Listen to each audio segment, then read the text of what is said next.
नमस्कार दोस्तों। आज हम बात करेंगे पितृ अमावस्या के बारे में। अश्विन मास की अमावस्या को सर्व पितृ अमावस्या कहा जाता है।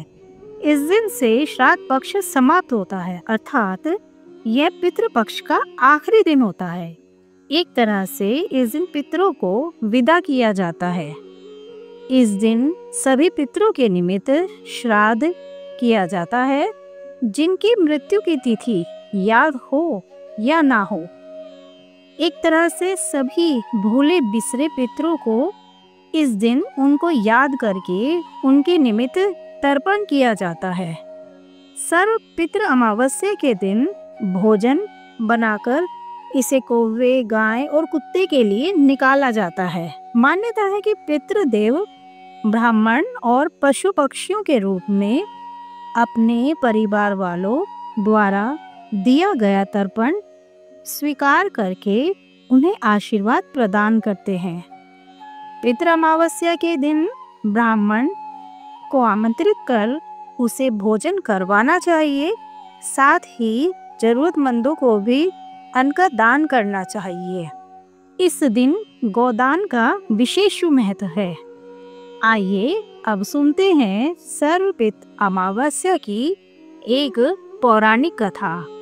एक बार श्रेष्ठ पितृ अग्निश्वात और बहिष्पद की मानसी कन्या अक्षोदा घोर तपस्या कर रही थी। वह तपस्या में इतनी लीन थी कि तपस्या करते करते 1000 वर्ष बीत गए। उनकी तपस्या के तेज से पितृलोक भी प्रकाशित होने लगा, जिस वजह से सभी श्रेष्ठ पितृगण प्रसन्न होकर अक्षोदा को वरदान देने के लिए एकत्रित हुए और अक्षोदा के पास गए। उन्होंने अक्षोदा से कहा, हे पुत्री, हम सभी तुम्हारी तपस्या से अति प्रसन्न हैं, इसलिए जो चाहो वह वर मांग लो। लेकिन अक्षोदा पितरों की तरफ ध्यान ही नहीं दिया।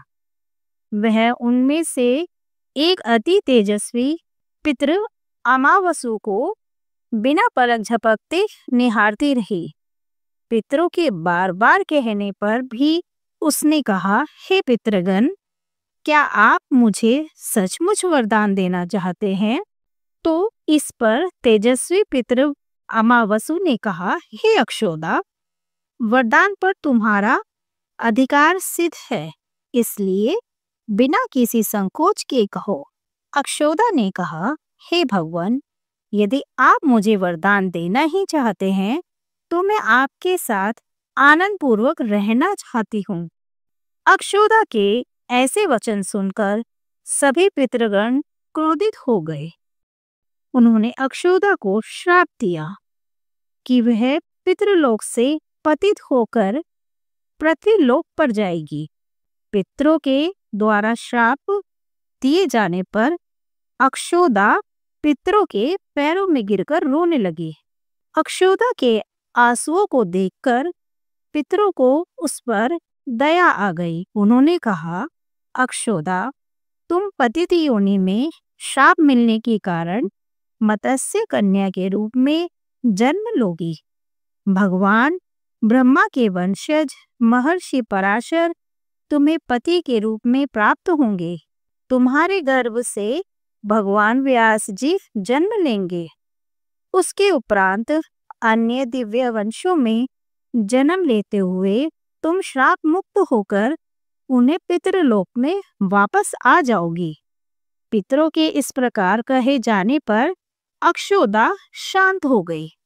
अपने रूप व सौंदर्य से अप्सराओं को भी लज्जित करने वाली अक्षोदा के प्रणय निवेदन को अस्वीकार किए जाने पर सभी पितरों ने पितृ अमावसु की प्रशंसा की और वरदान दिया, हे अमावसु, आपने अपने मन को भटकने नहीं दिया, इसलिए आज से ही है पुण्यतिथि आपके नाम अमावसु के नाम से जानी जाएगी।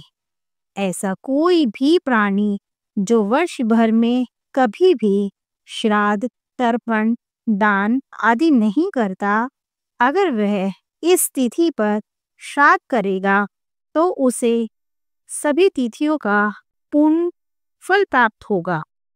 तभी से इस तिथि का नाम अमावसु अर्थात अमावस्या हो गया और पितरों से वरदान मिलने के कारण अमावस्या को सर्वपितृ श्राद्ध के लिए सर्वश्रेष्ठ, पुण्य और फलदायी माना जाने लगा।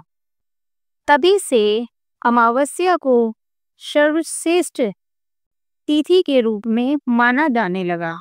दोस्तों, अगर जानकारी अच्छी लगी हो तो वीडियो को एक लाइक जरूर करें। धन्यवाद।